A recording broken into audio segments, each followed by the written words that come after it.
Welcome to Family Matters with Reese Law. We are a family law firm based in Fairfax with an office in Prince William County and serve the Northern Virginia area. In episode 13 of our podcast, we will be talking with Jamie Bloom. Jamie is a divorce financial consultant. Jamie Blum. Yeah, I know. Back that. I don't know why I want to put an E on that. In episode 13 of our podcast, we will be talking with Jamie Blum. Jamie is a divorce financial consultant and litigation support manager with Counselor Buchanan and Mitchell, a CPA firm.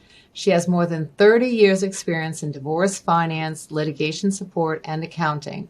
As a financial neutral in the collaborative process and as a trained mediator, she works with clients and their attorneys to achieve mutually agreeable and fair solutions to the complex financial matters in and beyond their divorce.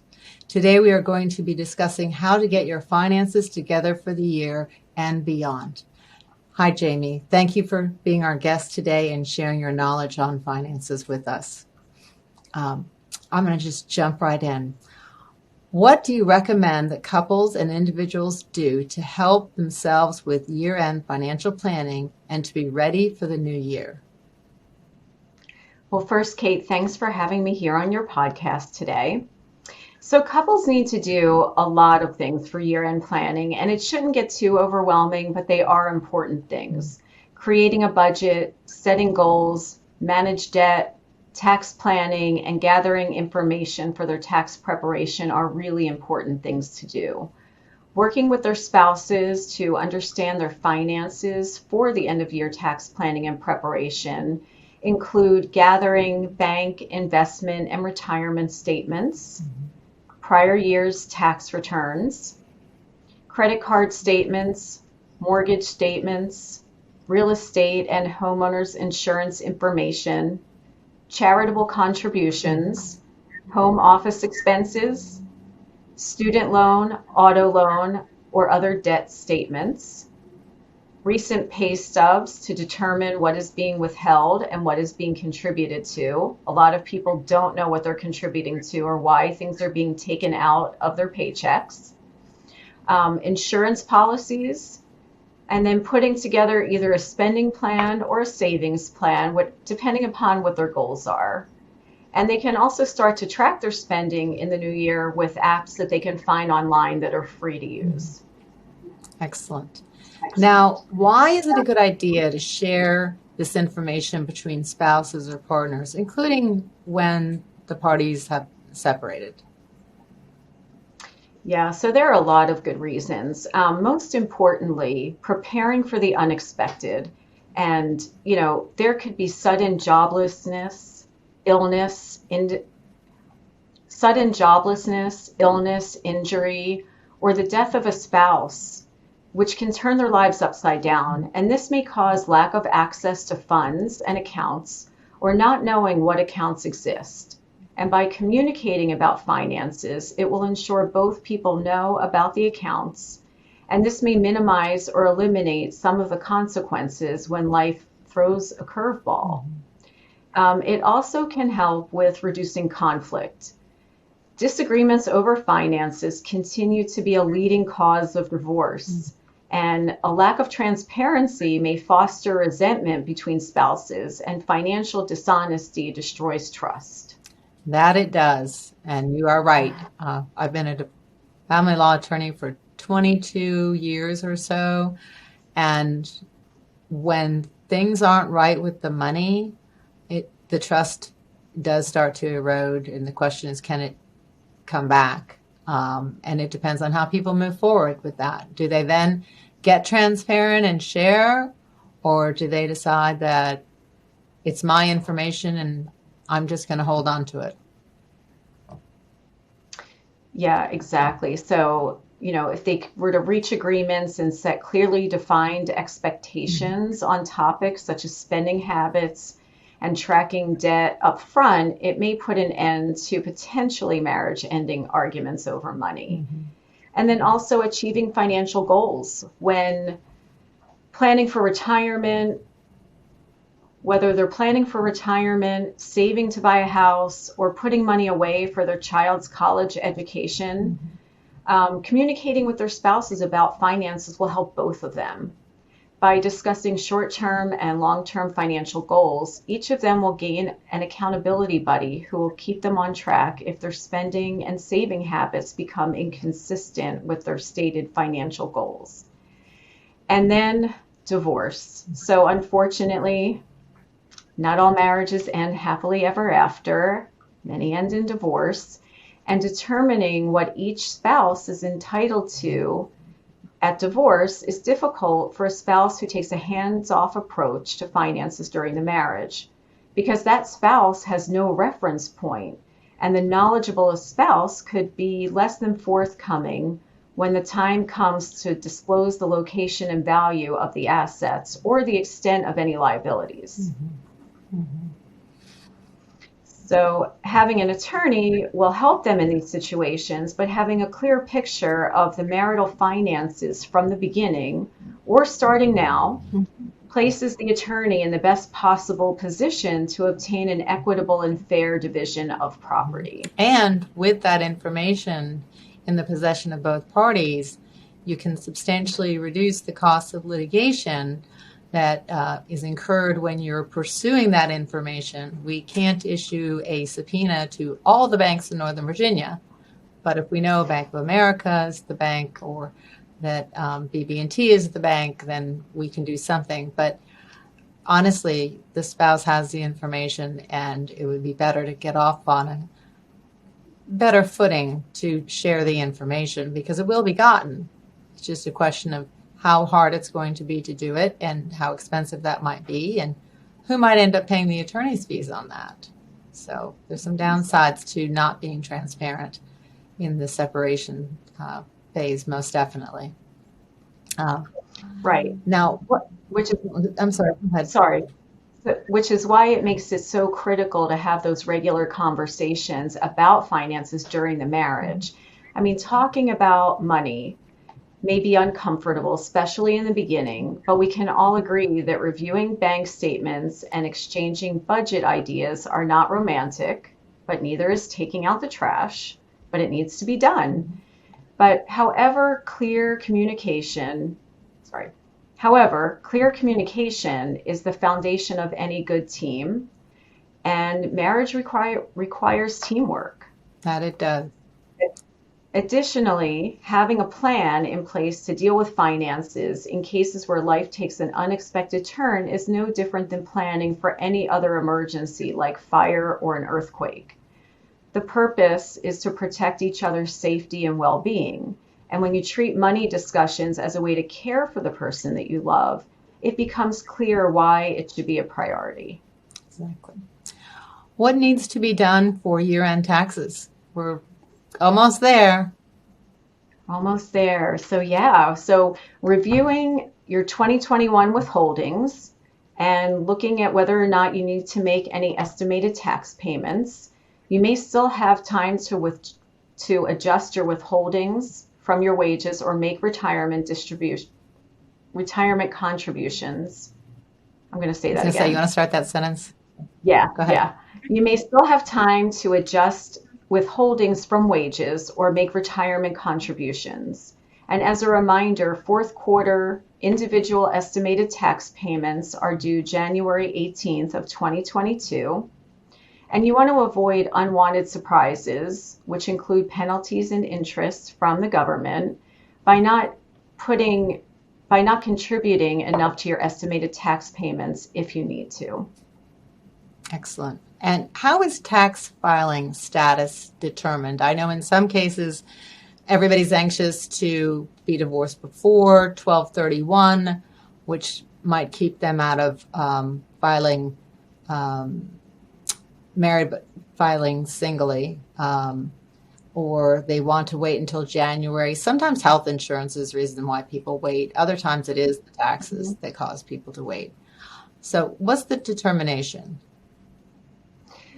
So the way the IRS looks at it is you are whatever your status is on December 31st of that year. So if you're single on December 31st, that's your status for the whole year. If you get married on December 31st, you are married for the entire year. So there are considerations to be made in that, for that, as you said, for divorce reasons, for health insurance reasons, and such. Also, the standard deduction for 2021 varies. If you are single or married filing separately, it's $12,550. If you are considered head of household, it's $18,800. And if you are considered married filing jointly or a surviving spouse, then it's $25,100. There's also an additional amount if you're over 65 or blind, depending on the filing status. Okay. Now, who gets to claim head of household? What are the rules? So there are a few rules. Head of household, you have to meet certain requirements. And Kate, I don't have them off the top of my head. Okay, we can skip that question and Yeah. we'll move on from that. Because they're very specific. It is. There's 4 points, and yeah, I'm explaining it all the exactly. time, but this is your podcast. So, if someone is self-employed, is there anything different that they need to do? Yes. So self-employed people need to estimate their income taxes and decide whether it makes sense to delay income or to accelerate expenses before the end of the year. They also need to decide and determine if they're setting aside enough money for taxes. They need to plan their cash flow for the fourth quarter in order to make their estimated payments. And then they also need to review any retirement plan contributions that they want to make, which is also based on their self-employment income. Quite a lot. All right. Yes. What are some itemized deductions that need to be reviewed? I often think people prepare the 2021 return without ever having looked at the 2020 return. And I know sometimes there can be carryover, but just itemized deductions alone has a number of areas to it, correct? It does. And I will mention a couple of them. So one is charitable contributions. Make them before January 1st of next year. If you itemize your on your tax return, you can make those contributions. Let me start over. If you itemize your deductions, you can make contributions or donate goods, but be sure to get a receipt. And if you don't itemize, you can still take $300 if you're single or $600 if you're married, but you still need a receipt. Mm-hmm. And then there's also state and local tax issues. And you've heard state and local taxes also be referred to as SALT. So more people are working from home due to the pandemic, which can cause state tax consequences and additional filing requirements because people have moved around. So maybe they lived in Virginia for a period of time, but they moved to New York for part of the year. Well, both states want their rightly earned income from their taxpayers. So it's very important to keep track of the number of days that you've lived or worked in each state, and each state has rules about whether it's working or living in the state and how they will apply taxes to your tax return. Okay. How much? And I'm sorry, go ahead.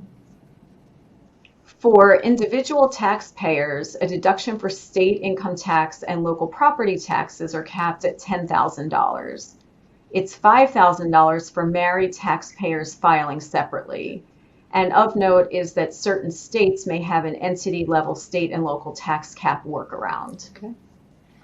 How much can an individual contribute to a retirement plan in any one tax year? For 2021, if you contribute to a 401k or a 403b or a TSP, your contribution limit is $19,500. If you're 50 or over, there's a catch-up contribution of $6,500 that you can make. If you contribute to an IRA, you can contribute $6,000. Mm-hmm. If you're 50 or over, the catch-up contribution is $1,000. And then Roth IRAs have income limits on contributing, but you can also convert retirement funds to a Roth by paying the taxes on your retirement accounts or a portion of them and putting them into a Roth account. And then also SEP IRA contributions are based on self-employment income. All right. Are there any educational tax benefits or credits that pertain to the 2021 year? Yes, and one of my favorites is the Section 529 plan. It's a tax-advantaged savings plan to encourage savings for future education costs, which people usually identify those as college or university education costs. They can also be used to pay for up to $10,000 per year per beneficiary for tuition at any public, private, or religious elementary or secondary school. And then there are also two tax credits to mention. One is the American Opportunity Tax Credit, which provides up to $2,500 annually per eligible student for the first 4 years of post-secondary school, and income thresholds apply. There's also the Lifetime Learning Credit, which is up to $2,000 annually per eligible student for post-secondary school expenses, and also income thresholds apply there. Okay. What type of review is needed for insurance? I definitely get the impression from a fair amount of my client base that insurance policies get bought and then more or less forgotten about unless something catastrophic occurs. So they don't, necessarily be particularly conscious of when they expire. Yes, it's very true. And a lot of times people just don't know how much they have or whether they have enough insurance. So there are different types of insurance to look at. The first one is casualty insurance, which is the insurance you normally get on your home or your vehicle. And you may want to look into whether or not raising the deductible on that insurance makes sense. Is there a cost benefit to that? Can you afford paying $1,000 as a deductible as opposed to $500? And how much will you save? Right. For umbrella insurance, it's great if you can increase it to $5 million, and it's usually a relatively low cost for protecting all of your assets. And then there's long-term care insurance, and it can be expensive, and the sweet spot is usually to purchase it before you're 60. But a lot of people need this kind of insurance as they get older. You never know when you may spend time in an assisted living facility or a nursing home for a period of time, and it's always good to have that backup. Absolutely. What new and proposed tax legislation do we need to know about? I'm just going to finish. So there's also life and long-term and short-term disability. So a lot of times people are offered that from their employer, and that's wonderful. But the issue is that once you leave that employer, that insurance may not be portable, which means it may not go with you. So in 20 years from now, you may not be insurable any longer. You may not be able to get life insurance or long or short-term disability. So it's a good idea to look into whether you also need a supplemental individual policy of life or long and short-term disability, or if you don't have any, to start looking into it and look at what might be right for you. And then you'd own the policy and have full control over it. Right. Exactly. What about new and proposed tax legislation? Is there anything that we need to know? There's been some key individual tax considerations from recent tax legislation. There's the American Rescue Plan Act, which was enacted in March of 2021, and the Consolidated Appropriations Act, which was enacted in December of 2020. And they provided for new rounds of economic impact payments, changes to the child tax credit. Individuals who do not itemize their deductions can now take a charitable deduction, which I mentioned earlier. And then there was a change to required minimum distributions from retirement plans. So in the past, if you turned 70 and a half, you had to take a required minimum distribution from your retirement plans. So now this is only applicable if you turn 70 and a half before January 1st of 2020. If not, you can now wait till you're 72 to start taking those required minimum distributions. Mm-hmm. During the pandemic, there was an unemployment compensation benefit that there was $10,200 excluded from your taxes if you received that amount or more of unemployment compensation. That no longer exists for 2021. That was only a 2020 item. I'm sure some people will be missing that. Yes, they will. Any other important takeaways? Yes. For everybody, protect yourself from fraud, and there are ways to do this.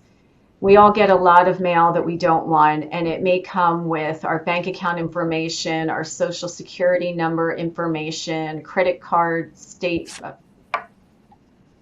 information, bank statement information. Mm-hmm. So what I always recommend is shred your mail. Don't let phishing or other phone or email scams fool you. So keep on top of them. If something doesn't seem right, please investigate it.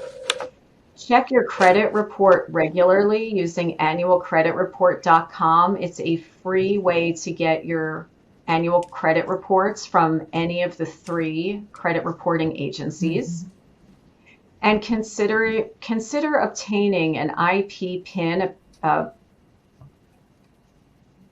We can start over.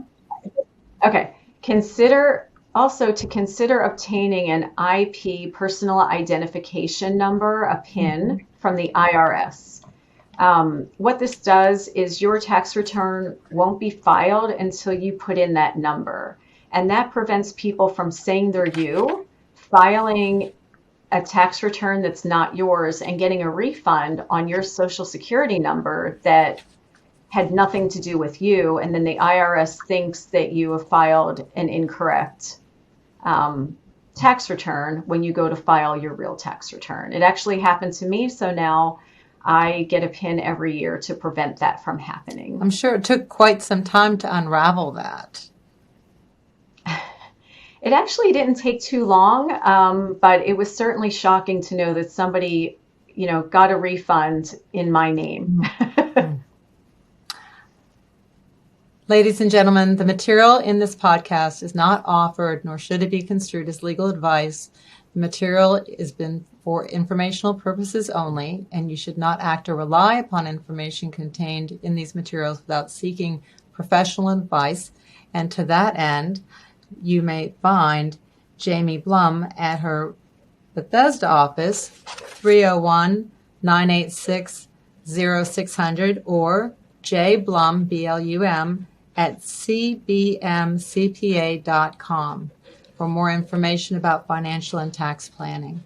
I'm Kate Reese of Reese Law. We are at reeselawoffice.com on the web, and the office number is 703-279-5140, and we would be happy to talk with you. We are used to dealing with cases where there's financial complexities, and professionals such as Jamie come in handy to help share the burden, share the cost, and make sure the clients are really comfortable with what's going on in their life financially. So it's pretty critical. Thank you so much for your time today. Thank you, Jamie.